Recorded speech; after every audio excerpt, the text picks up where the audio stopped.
ये कहानी है प्यार, बलिदान और एक ऐसे फैसले की जो दो अलग दुनियाओं को हिलाकर रख देगा। क्या एक मरमेड अपने सपने को पूरा कर पाएगी या समुंदर की गहराइयां उसका सब कुछ छीन लेगी? अगर आपको कहानियों की दुनिया में खो जाना पसंद है तो इस चैनल को जरूर सब्सक्राइब करें।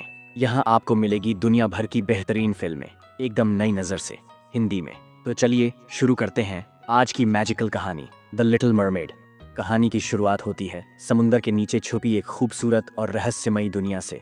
समुंदर की गहराइयों में एक दिलचस्प और रोशनियों से भरी दुनिया है, अटलांटिका। ये रियासत समुंदर के राजा किंग ट्राइटन के कब्जे में है। ट्राइटन की 6 बेटियां हैं, सबसे छोटी और सबसे ज्यादा एडवेंचरस एरियल, जो एक जिज्ञासु मरमेड है जो इंसानों की दुनिया के बारे में बहुत कुछ जानना चाहती है। एरियल समुंदर की दुनिया से दूर समुंदर के ऊपर की दुनिया की चीजों का कलेक्शन करती है, पुराने टूल्स, ह्यूमन ऑब्जेक्ट्स और सब कुछ जो इंसानों की जिंदगी का हिस्सा है। उसकी सबसे अच्छी दोस्ती है फ्लाउंडर से, एक छोटी सी मछली जो हमेशा एरियल के साथ होती है। एरियल का एक और एडवाइजर है सेबेस्टियन, जो कि एक क्रैब है। सेबेस्टियन किंग ट्राइटन का रॉयल म्यूजिक कंपोजर है जो हमेशा एरियल को समुंदर के नियम याद दिलाता है, लेकिन एरियल कभी नहीं सुनती। एक दिन एरियल समुंदर के ऊपर जाती है, तभी वहाँ एक शिप को देखती है। उस शिप पर कुछ लोग और प्रिंस एरिक, एक यंग और दयालु इंसान होता है। एरियल उसे दूर से देखती है और पहली नजर में ही उससे प्यार कर बैठती है, लेकिन अचानक से भयंकर तूफान आने की वजह से शिप टूट जाता है और एरिक पानी में गिर जाता है। जहाज में आग भी लगी होती है। ये देखकर एरियल तुरंत वहां जाती है और उसे बचाकर नदी के किनारे पर ले जाती है। जब एरिक बेहोश पड़ा होता है, एरियल उसे होश में लाने की कोशिश करती है। सभी जानवर आपस में बात कर रहे होते हैं कि किंग ट्राइटन को कोई भी कुछ नहीं बताएगा। फिर एरियल उसके लिए एक प्यारा सा गाना भी गाती है। एरिक ये सुनकर आंखें खोलता है और एक झलक में एरियल को देखता है, लेकिन जैसे ही एरिक के दोस्त लोग आते हैं, एरियल वापस समुद्र में चली जाती है। एरिक उस आवाज़ को याद रखता है और डिसाइड करता है कि जिस दिन वो आवाज़ वाली लड़की मिलेगी वही उसकी ज़िंदगी की रानी होगी। ये सब उर्सुला नाम की एक विच भी देख रही होती है। एरिक को देखने के बाद एरियल हमेशा खोई खोई रहती थी और इंसानों की दुनिया में जाना चाहती थी। हर रोज़ वो एरिक का इंतज़ार करती थी कि शायद वो उसे ढूंढने एक दिन यहाँ ज़रूर आएगा। दूसरी तरफ एरिक अपनी माँ को ये सब सुनाता है कि जिस लड़की ने मेरी जान बचाई है उससे मैं मिलना चाहता हूँ। तभी एरिक की माँ बोलती है, हम उसे बहुत जल्द ढूंढ लेंगे। एरिक रोज समुंदर के किनारे जाकर उस लड़की को ढूंढता था।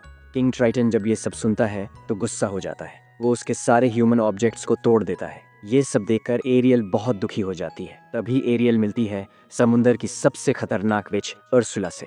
उर्सुला एरियल की कमजोरी का फायदा उठाकर एक डील करती है, मैं तुम्हें 3 दिन के लिए इंसान बना दूंगी। अगर तुमने प्रिंस एरिक से 3 दिन के अंदर प्यार का सच्चा किस ले लिया तो तुम हमेशा के लिए इंसान बन जाओगी, वरना तुम मेरी गुलामी में आ जाओगी। एरियल अपनी आवाज़ दे देती है इस डील के लिए।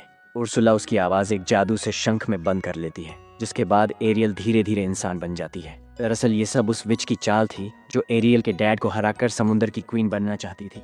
वहाँ एक फिशरमैन मछली पकड़ रहा था, तभी एरियल उसके जाल में फंस जाती है। वो फिशरमैन एरियल को एक क्वीन के पास ले जाते हैं जो कोई और नहीं बल्कि एरिक की माँ होती है। वो इंसानों की दुनिया में आकर बहुत खुश रहती है। जब वहाँ पर एरिक उससे मिलने आता है तो उसे देखकर काफ़ी हैरान होता है, पर एरिक उसे पहचान नहीं पाता। एरियल उसे कम्युनिकेट करने की कोशिश करती है, उसके साथ टाइम बिताती है, boating scene, dancing, nature walks, लेकिन किस नहीं हो पाता।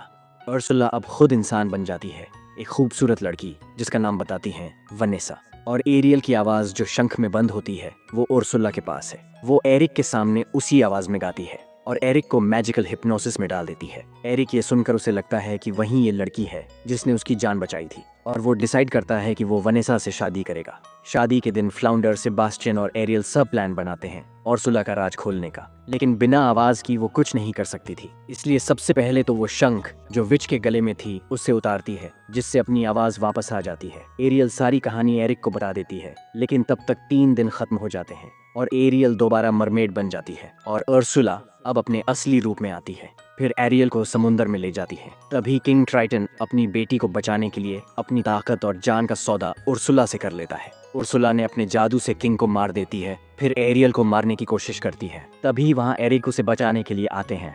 समुद्र में अफरा तफरी मच जाती है। लड़ाई के समय एरियल शिप के टूटे हुए नुकीली चीज उर्सुला की दिल के बीच गुस्सा देता है, जिससे उर्सुला की सारी शक्ति चली जाती है और मर जाती है। फिर किंग ट्राइटन वापस अपने रूप में आ जाता है।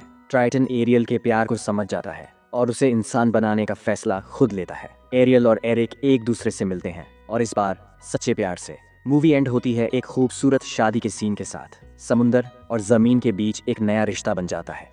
दोस्तों, मिलते हैं अगले वीडियो में, तब तक के लिए धन्यवाद।